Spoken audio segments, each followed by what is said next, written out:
Hello, team. Thank you for your attendance. I have been undertaking the case of Giovanni, Leon, and Mike's pizza shop called Dough Magic, and today here I'm presenting my learning and outcomes of the case with you all. To understand the case, I have printed few copies of this case which you can find on your table. In this case, Giovanni, Leon, and Mike starts a pizza shop called Dough Magic, which runs very successfully. Moreover, all the three members of the business wants to protect their personal assets and actively participate in the business too. Thus, with the preference they have, I recommend all three members to select a company business structure because with the help of separate legal entity, they can be protected with unlimited liabilities. Suppose if a company have $X, they can lose only $X, nothing more than that, as well as they can be member of the same company and participate in the management as well. From this slide, I want to share my understanding regarding separate legal identity of companies. A company is a separate legal person from its participants like shareholders, directors, debtors, and creditors.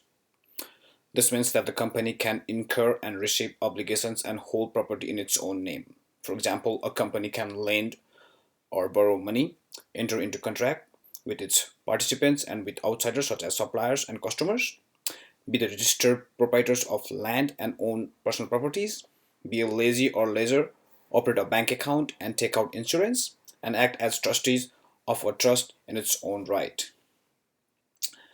With the separate legal entity, the company have limited liabilities. Shareholders are protected with the Act of Company. If a company is in debt, the company will pay the debt, not its participants. In this slide, I want to express my understanding on piercing the corporate veil.